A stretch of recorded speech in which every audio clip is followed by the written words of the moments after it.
major funding for KPBS Evening Edition has been made possible in part by Anderson Plumbing, Heating and Air, proud to support the mission of KPBS and privileged to serve San Diego clients. Anderson Plumbing, Heating and Air, helping homeowners maintain drain, heating, and cooling systems since 1978. And by the Conrad Prebys Foundation, Darlene Marco Shiley, and by the following.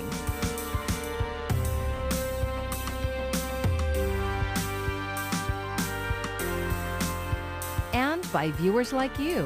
Thank you.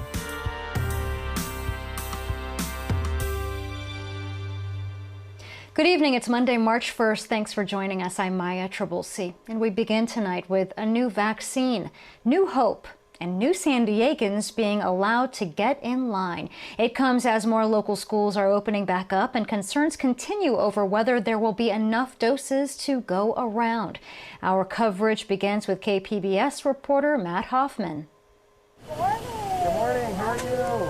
Some people in San Diego are having a tough time finding first dose appointments. The county's largest vaccination site near Petco Park downtown was all quiet this morning, once again closed over the weekend due to lack of supply. UC San Diego health officials hope to reopen that site on Wednesday, as some are running out of time for their second dose appointments. But people should not worry about being delayed. UC San Diego infectious disease expert Dr. Douglas Richmond says he knows that the CDC recommends second doses be delivered no later than 6 weeks after first ones. But he says historical data shows booster shots for other vaccinations can wait up to 6 months. So even if you have to wait 8 or 10 weeks, it's not like your immunity disappears. The CDC says right now there is limited data about how effective doses are after the 6-week window, but says that they can still be given. When those studies were designed, we had no idea how good these vaccines would be. And it turns out these vaccines are better than anyone expected.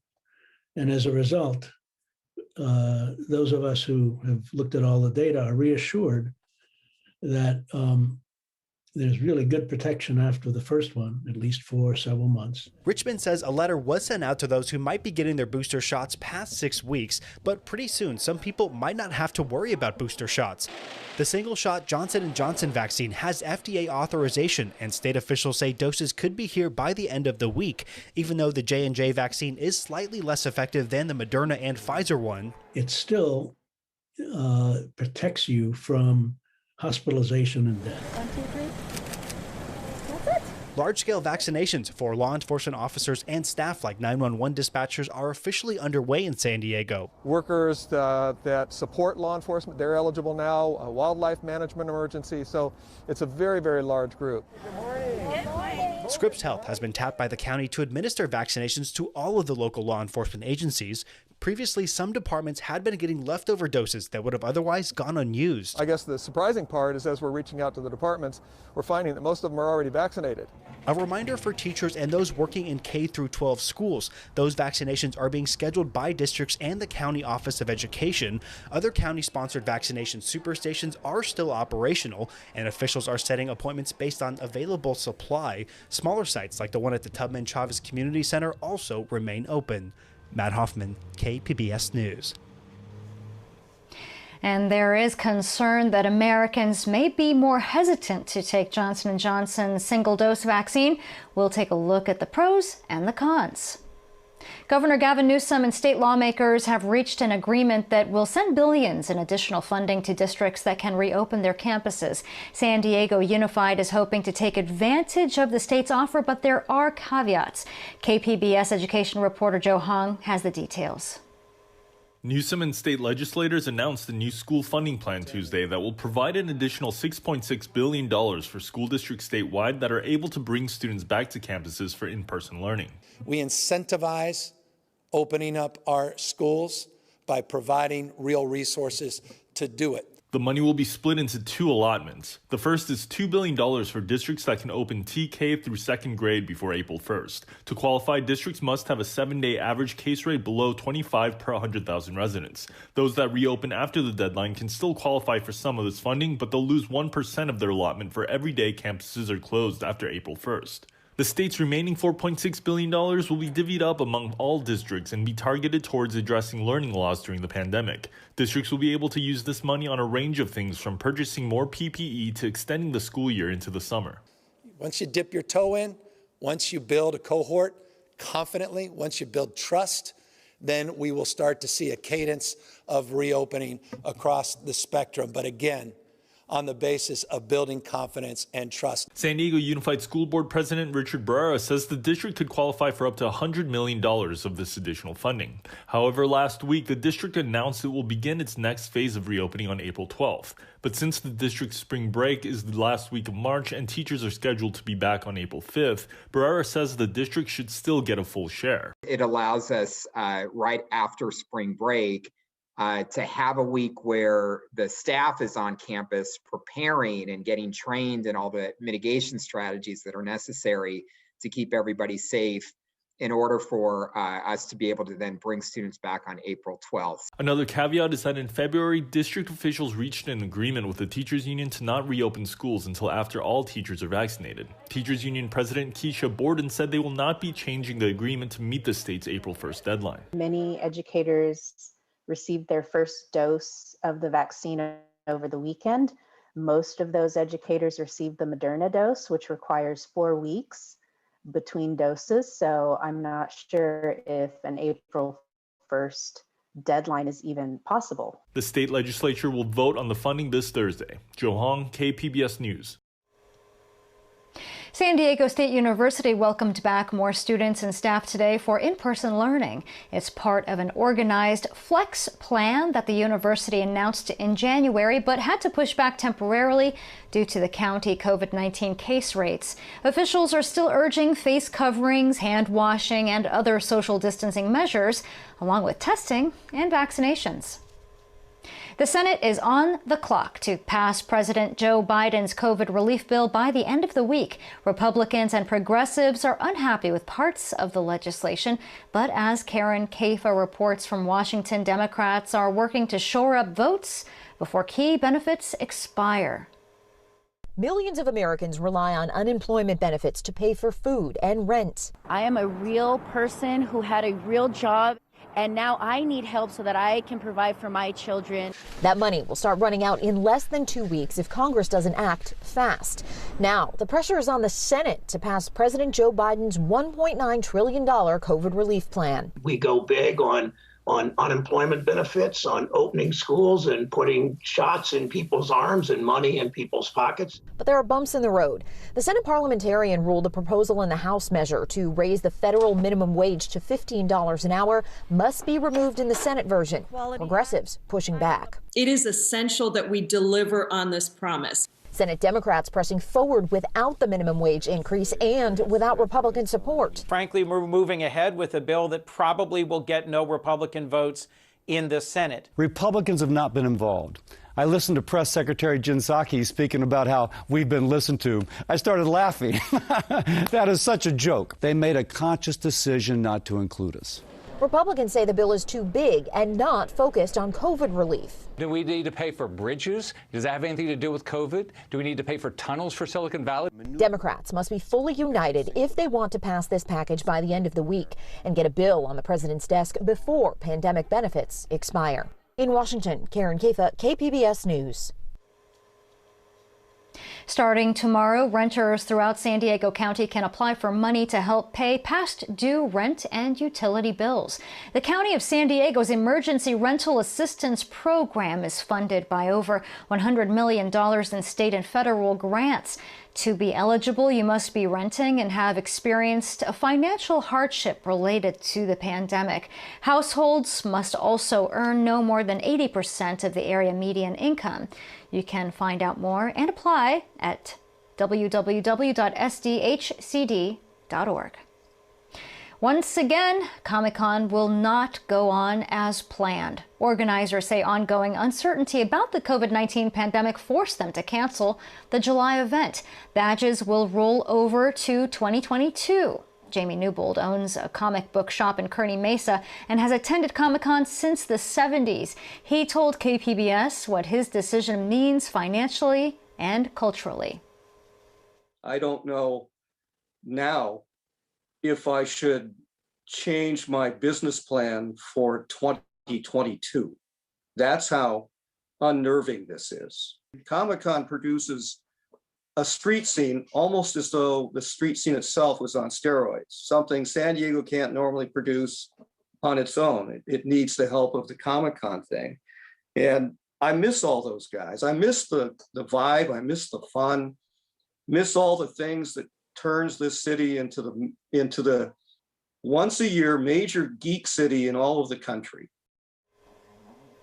Comic-Con at Home, a replacement online event, will return this year. Today's statement mentions a smaller in-person event in the works for November. The U.S. now has 3 COVID-19 vaccines on the market, but some health experts worry Americans may not want to take Johnson & Johnson's one-dose shot. Mandy Gaither has more on why some say vaccine comparisons are not fair.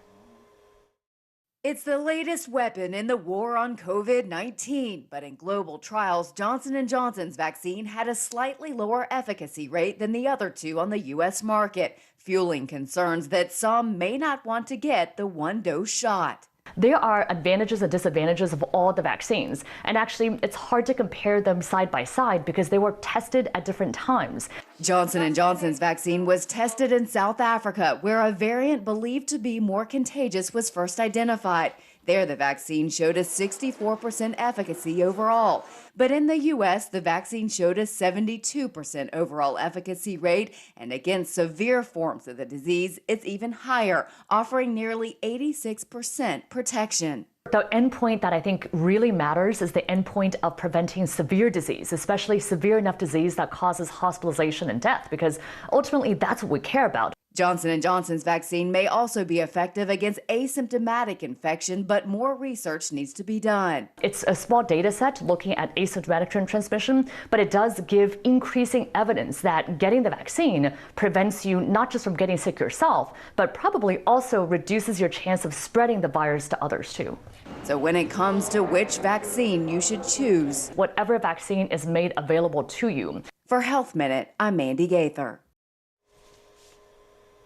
And we have more information at kpbs.org. Just click on the Vaccines tab on our homepage and you'll find a searchable map with clinic locations and links to make an appointment if you're eligible.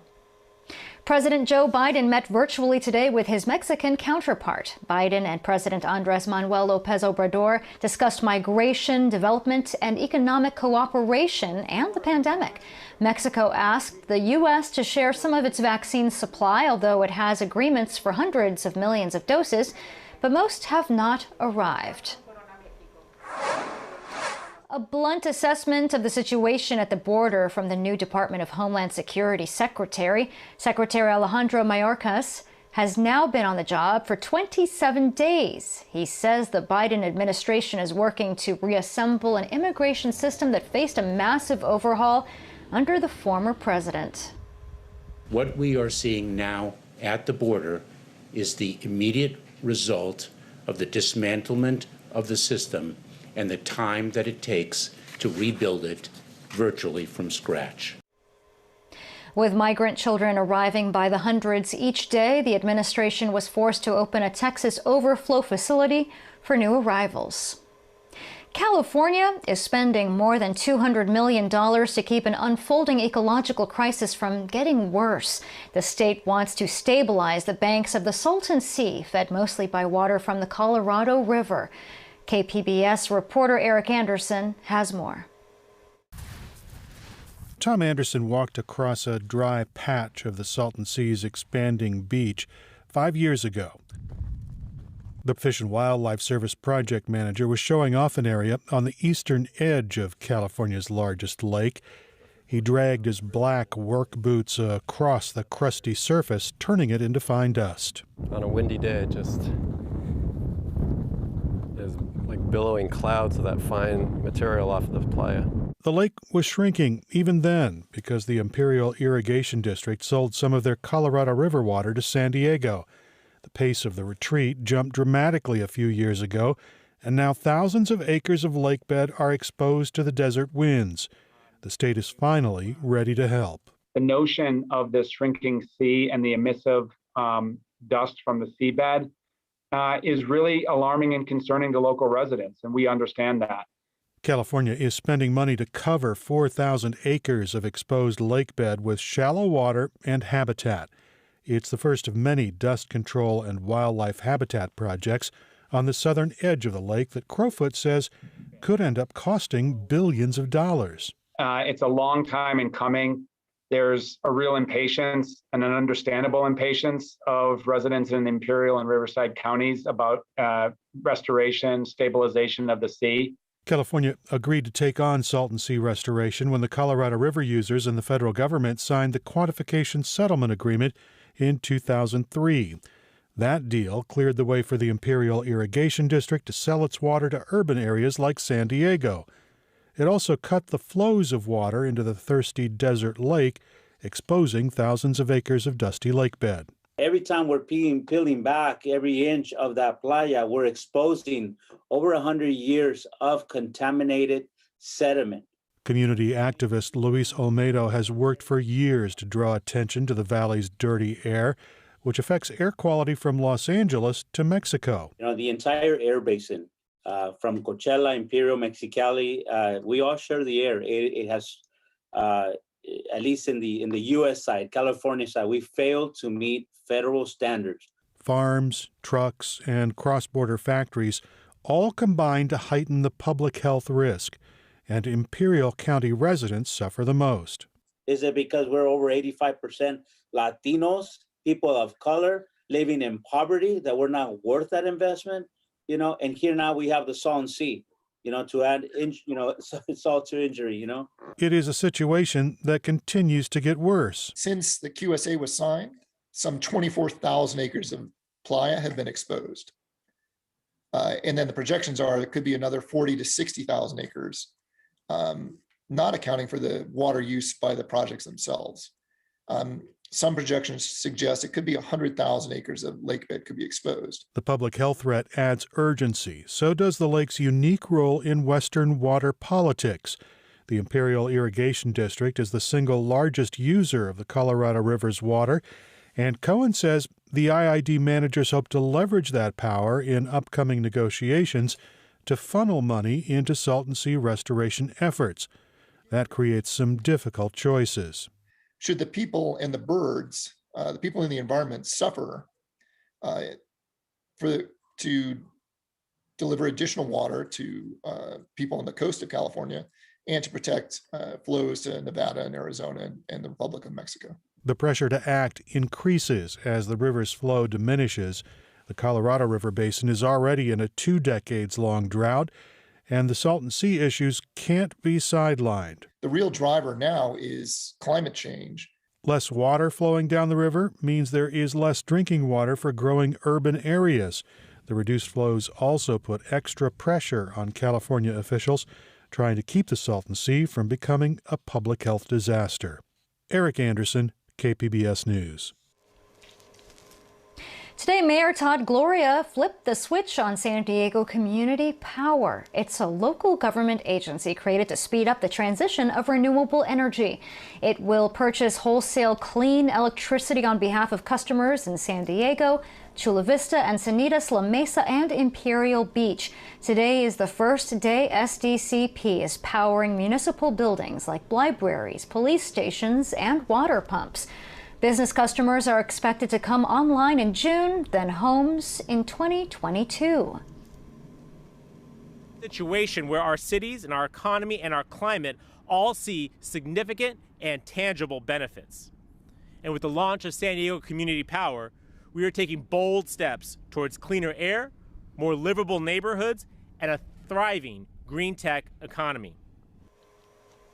SDCP has pledged that 55% of its electricity will be carbon-free. That's compared to SDG&E's 31%. Customers can also opt to buy 100% clean energy for a small bump in cost. It's one of the signs that spring is coming to San Diego County. KPBS North County reporter Tanya Thorne takes us to the Carlsbad flower fields for opening day. The Carlsbad flower fields are in full bloom, but this season is going to be a little bit different than before.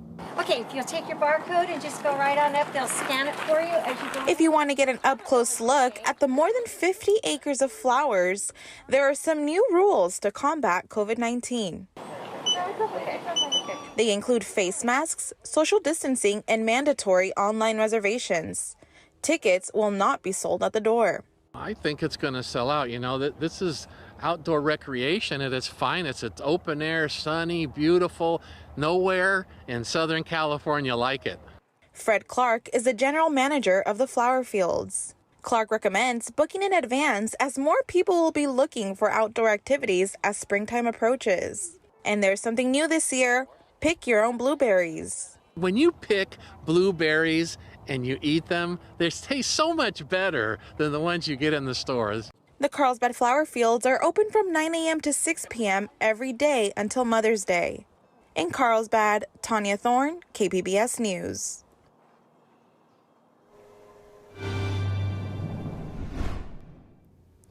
Looks like we'll see some rain in our future. Middle part of the week could turn wet as a storm system drops down into Southern California and northern Mexico. Before that arrives, though, we have some gusty winds. We'll see some gusty winds Tuesday and into Wednesday. Wednesday, the winds will be increasing as that storm system approaches. Looks like the wet weather returns Wednesday afternoon into Wednesday evening, but then it will dry it out rapidly by Thursday. Looking at the weather tonight, temperatures drops down to 37 Oceanside, 49 in San Diego, Ramona and El Cajon at 43, Borrego Springs at 41, and Mount Laguna at 36. Looking at Tuesday's weather, we'll see some gusty winds around, and there's that storm system that will be approaching. Looking at the dry conditions here tomorrow, Oceanside's up to 72, San Diego 72, and we'll warm it up to 81 in El Cajon. Isn't that nice? Ramona's at 76, 50 in Mount Laguna, and Borrego Springs at 73. Now here comes that storm system. That'll be dropping down into our area. And on Wednesday, we'll see the wet weather developing and sliding right up across the deserts. And up in the mountains, we'll probably see some snow. I think snow levels around 5,500 to about 6,000 feet here. Here's our future cast there. Wednesday morning, we're still dry, but here comes the rain. And you can see it overspreads the area during the afternoon hours, and you can start to see some snow up there in the high country. So we'll get wet. Our forecast reflects that. Some afternoon rain Wednesday, but we're back to drier conditions Thursday. Then it's milder Friday. Inland sections, nice and warm tomorrow, but afternoon rain on Wednesday, and it's nice again on Friday. Heading up into the mountains, cool and breezy, a little wet in the afternoon, and then a little chilly on Thursday. And even the deserts, we'll see a touch of wet weather here later on Wednesday, and then it warms up for the end of the week. And for KPBS News, I'm meteorologist Mark Mancuso.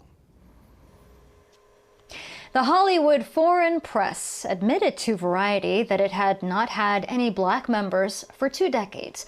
But for its 2021 Golden Globe Awards, the organization handed out 4 highly visible acting awards to black performers.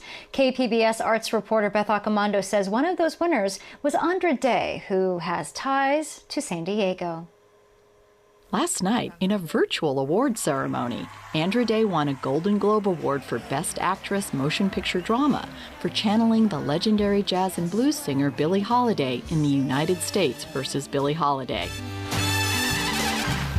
If I should take the notion to jump into the ocean, ain't nobody's business if I do. The awards were presented completely online this year, and Day gave her acceptance speech surrounded by family. I can't believe I'm sitting in the presence of giants with Viola Davis, Frances McDormand, Vanessa Kirby, and Carey Mulligan. You inspire me so much, and to the amazing, transformative, dynamic Billie Holiday, who just transformed me with this role and with her presence and with her spirit. I love all of you so much, and just sorry, oh my God. Day has San Diego roots, having first sung at Chula Vista's First United Methodist Church and having studied music at the School of Creative and Performing Arts. Beth Accomando, KPBS News. And congratulations to all the winners. We have some news that just came in. San Diego County announced 10% of the population has now been vaccinated. The news comes as Johnson & Johnson's single-dose vaccines are shipping across the U.S. Some people are having a tough time finding appointments for the Pfizer and Moderna vaccines.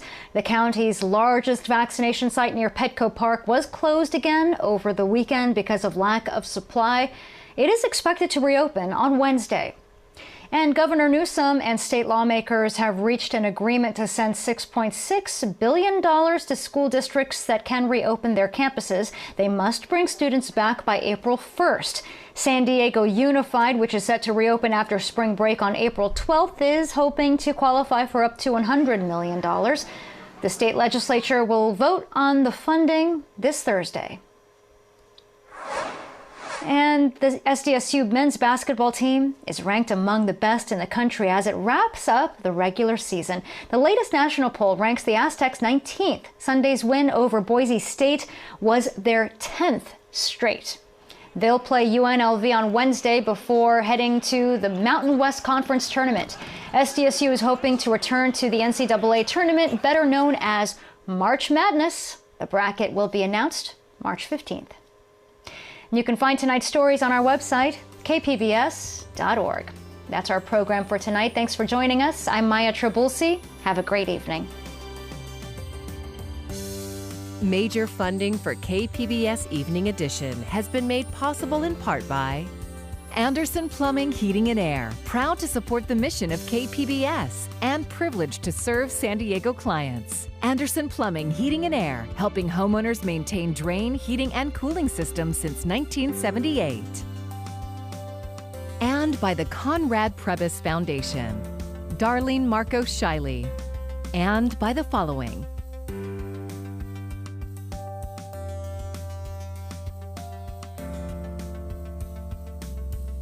and by viewers like you. Thank you.